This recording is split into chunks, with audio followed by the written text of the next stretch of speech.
Motorsports are dangerous.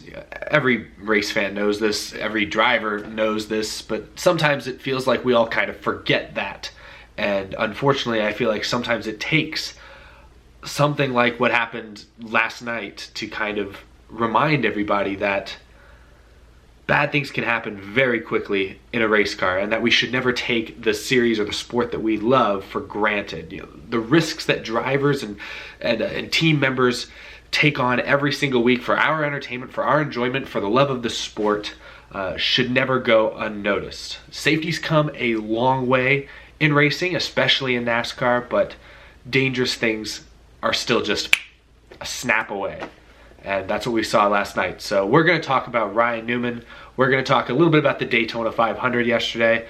And yeah, that's what today's video is going to be about. My name is Eric, and welcome to Out of the Groove. This is going to be a little bit different of an episode than maybe you're used to. Usually when I come on here, usually it's the same day or the same night of the NASCAR Cup Series race. I come on here, I talk a little bit about what happened in the race, what big storylines happened, who had good nights, who had a good day, who had a bad day.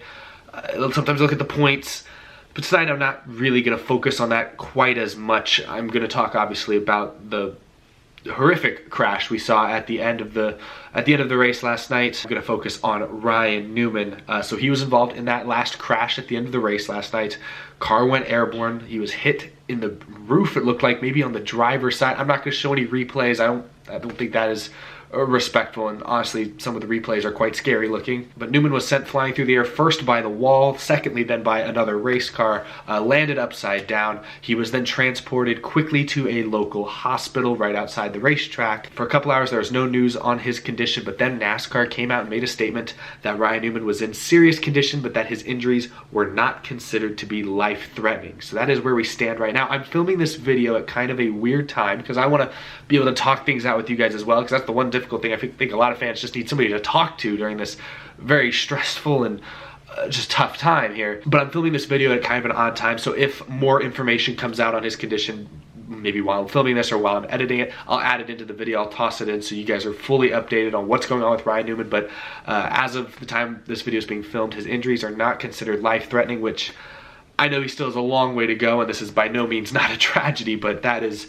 still very, very welcome news given how desolate things looked initially. That was easily the scariest wreck I've seen since I've been a fan. I've been watching the NASCAR since basically about 2004, and that was, yeah, that one.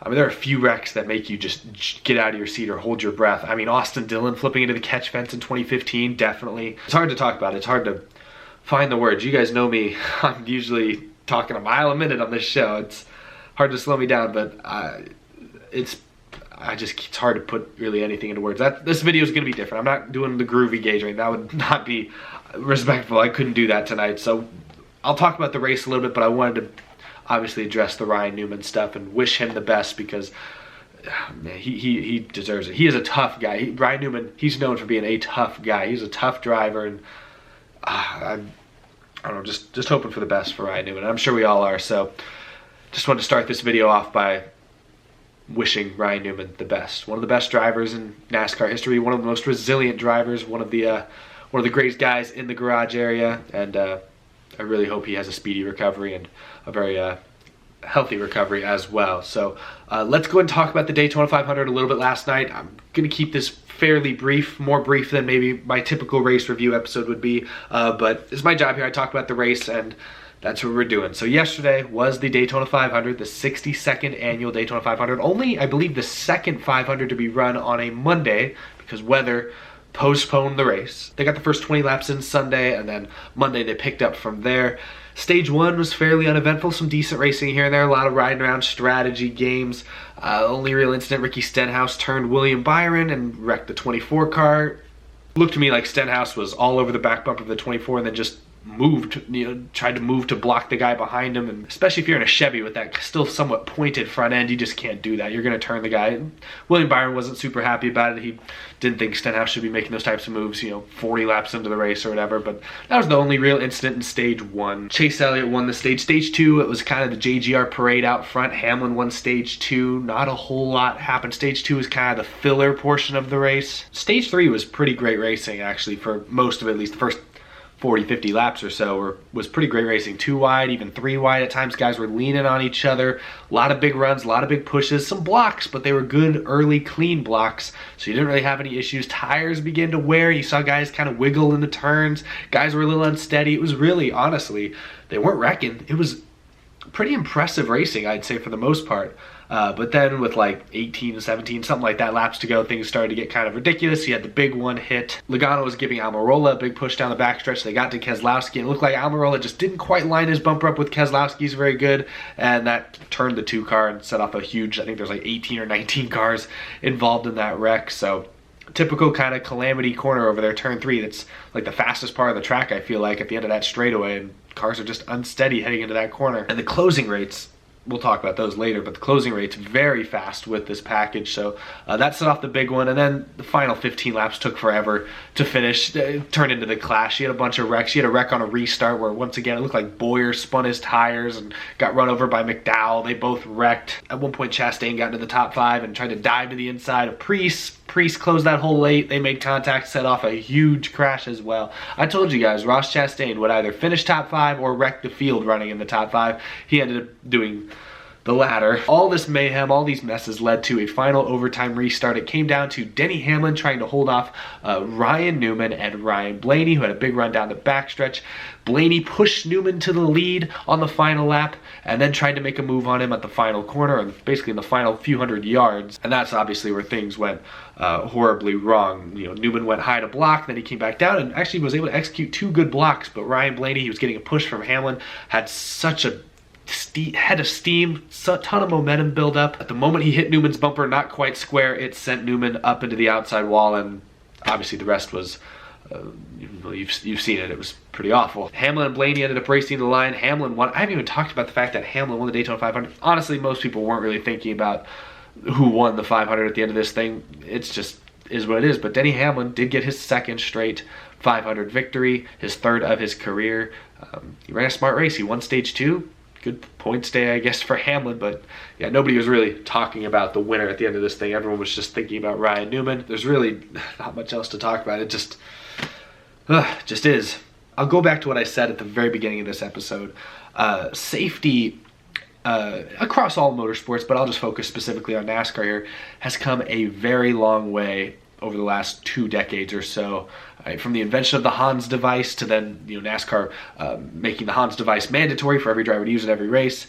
That was the start of it. Safer barrier walls, all sorts of technological changes. A lot of evolution in these race cars has been done in the name of safety, and has greatly improved the safety of NASCAR stock car racing. NASCAR and everyone associated with it deserves a ton of credit. We've had a lot of really bad wrecks over the last 15, 20 years. A lot of hard hits and just terrifying wrecks. And luckily, we've seen very few major injuries. And we haven't seen a fatality in a major NASCAR event since Dale Earnhardt in 2001. And I think because we've seen so many bad wrecks and not a whole lot of injuries associated with them over the last 15 years, I think a lot of the fans, myself included, and I think also some drivers, especially some of the younger drivers, have kind of become almost desensitized to the danger that is always present in motorsports and racing. Think about the last generation of drivers. I mean, even Jeff Gordon, he came up through NASCAR, in the 90s.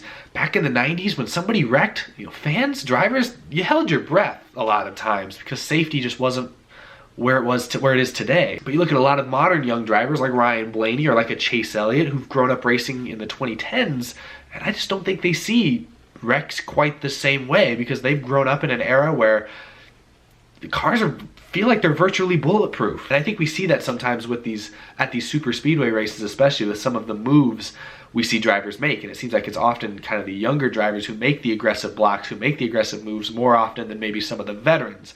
I mean, I remember, think back, it was Brad Keselowski, kind of a veteran driver, who was chastising others for bad blocks in the Clash. I think is a gap there. We're kind of starting, the drivers who grew up in an age where NASCAR wasn't that safe they're kind of going away. They're getting old, they're retiring, and the new drivers that are taking their places have grown up in a NASCAR era where the cars seem almost indestructible to them. And I think that's changed. I think that's why drivers in general have gotten more aggressive. And NASCAR, with some of their recent aero package changes, has kind of welcomed that new aggressiveness and is kind of encouraging drivers to be more aggressive. And I think this is a new mentality, and it's a mentality that's been kind of birthed from the fact that these cars have gotten much safer in recent years. I mean, I go back to that Austin Dillon incident in 2015. That car, 2/3 of the car, it felt like were gone. We're just gone. And he got up and walked away from that wreck. That was a miracle, quite honestly. That was an absolute miracle. But that happened. And a lot of drivers and fans see that. And if that didn't result in a major injury, if the fact that he walked away with just some bruises, that's shocking.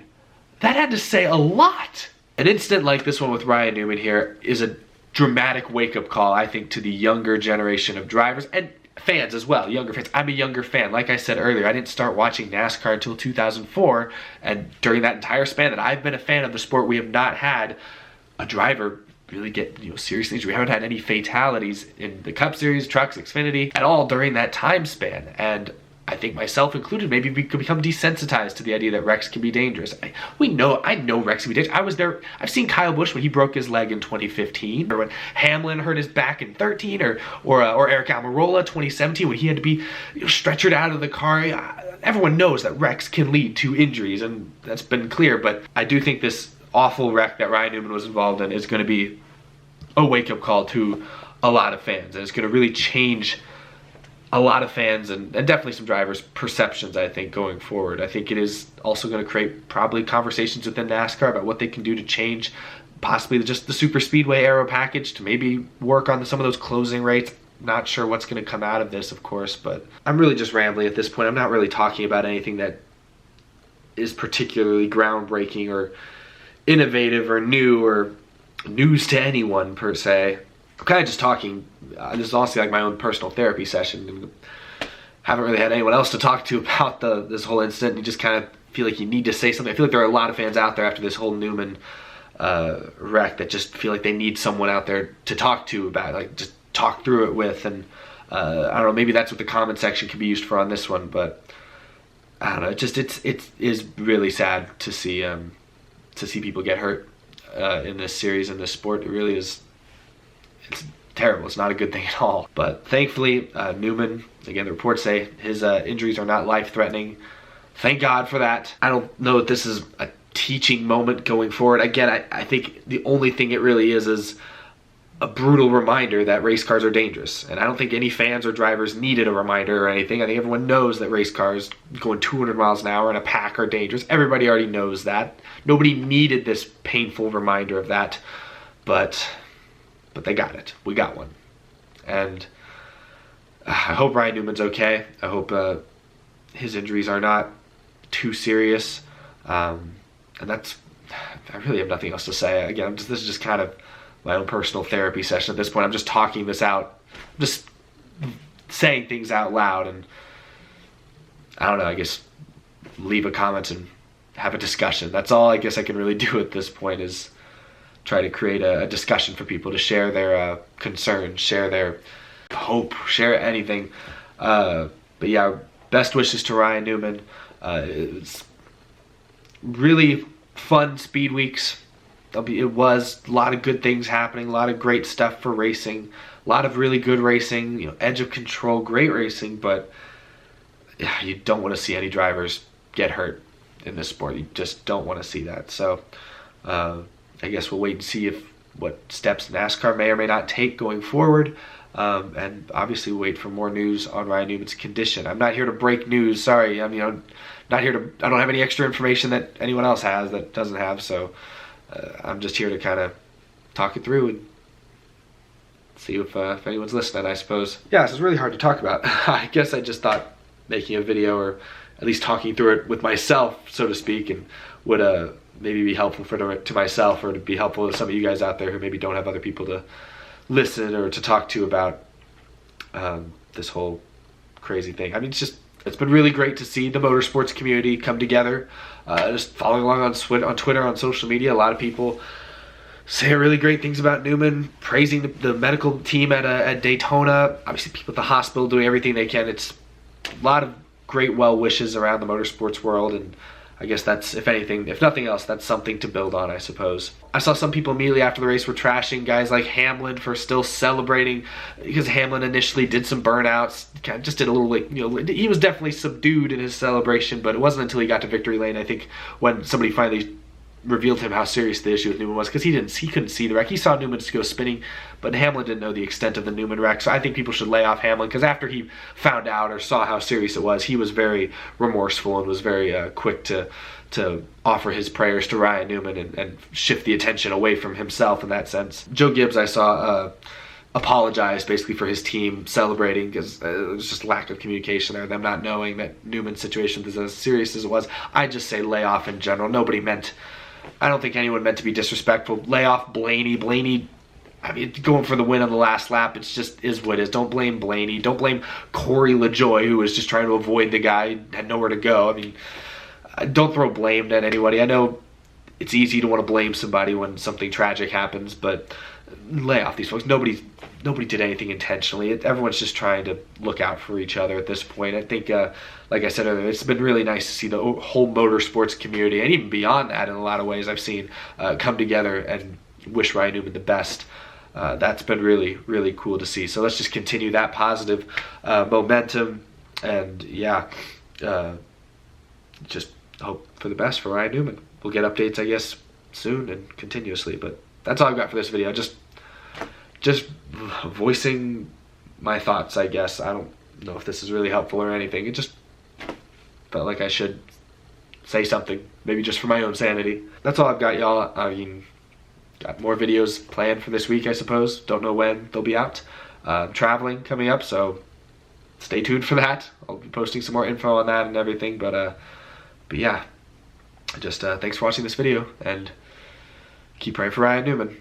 That's all you can do at this point, but that's all I've got. So I'll see y'all very, very soon. Have a good rest of your day, y'all.